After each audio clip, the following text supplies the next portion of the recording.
Class 12th Hindi सामान्य हिंदी विज्ञान वर्ग के लिए ये है और सुमित्रानंद पंत जी का जीवन परिचय है, महत्वपूर्ण जीवन परिचय है। आज आपको इसको तैयार करना है, तो चलिए मैं स्टार्ट करता हूँ बिना देरी किए हुए। सुमित्रानंद पंत जी का जीवन परिचय। प्राकृतिक के सुकुमार कवि सुमित्रानंद पंत जी, यानी प्राकृतिक यानी ईश्वरी, जो जैसे पेड़ पौधे और झरना पर्वत पहाड़ इन सारी चीज़ों के लिए मतलब कि सुमित्रानंद पंत जी बहुत ज़्यादा मतलब इनके ऊपर लिखा करते थे। तो प्राकृतिक के सुकुमार कवि सुमित्रानंद पंत जी का जन्म सन 1900 ईस्वी में अल्मोड़ा के निकट कौसानी नामक ग्राम में हुआ था। प्रारंभिक शिक्षा अल्मोड़ा में ही हुई। इनकी जो मतलब कि शुरुआती पढ़ाई जो था अल्मोड़ा में ही हुआ था। और इनका बचपन का नाम गोसाई दत्त था। इनके जो बचपन का था, इनका मतलब कि बाल्यावस्था में इनका नाम था गोसाई दत्त। हिंदी माता की सेवा करते हुए, यानी हिंदी की सेवा करते हुए हिंदी का यह अमर पुत्र सन 1977 ईस्वी में पंचतत्व में लीन हो गया। यानी पंचतत्व की मतलब कि पंचतत्व में लीन हो गया, यानी पांचों तत्वों में, यानी आग पानी और मिट्टी और हवा, इन सारी चीजों में विलीन हो गए, यानी खो गए, इसी में समाहित हो गए। यही पंचतत्व है। तो आगे चलते हैं बच्चों। साहित्यिक परिचय। इनका यह तो जीवन परिचय था, फिर उसके बाद आप हेडिंग डालेंगे साहित्यिक परिचय। साहित्यिक परिचय किस प्रकार से आपको लिखना है, बिना डरे हुए। देखिए, आप जितना रटेंगे उतना आपको याद नहीं होगा। एक बार आप पढ़िए, फिर उसके अपने मन में विचार करिए कि हमने क्या पढ़ा, फिर उसके बाद आप तैयार करना स्टार्ट करिए। जितना आप लिखने का प्रयास करेंगे उतना आप ज़्यादा बेटर करेंगे। तो यहाँ पे आपको क्या करना है, साहित्यिक परिचय किस प्रकार से आपको लिखना है। फिर हेडिंग आप डालेंगे साहित्यिक परिचय, अंडरलाइन करेंगे। अंडरलाइन इनके जन्म पे करना है और मृत्यु पे करना है और इनकी प्रारंभिक शिक्षा पे करना है।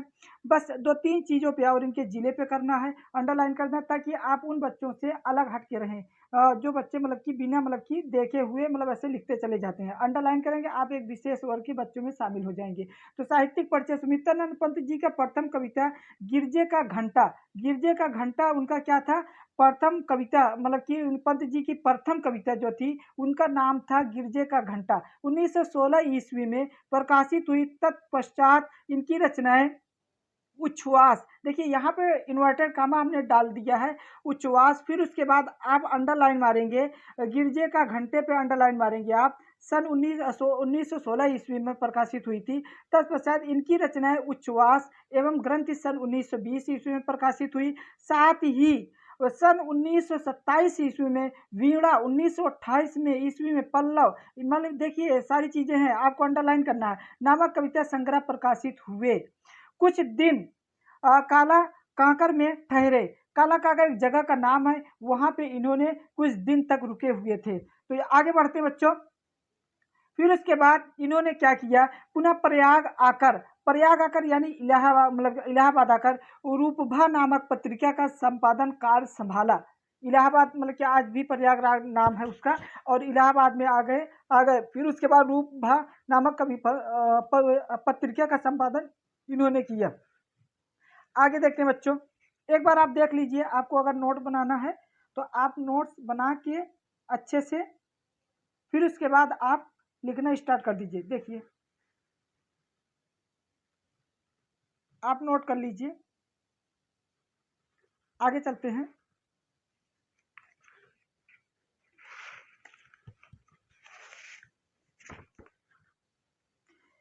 उसके बाद आपको साहित्यिक परिचय में ही लिखना है, ध्यान देना।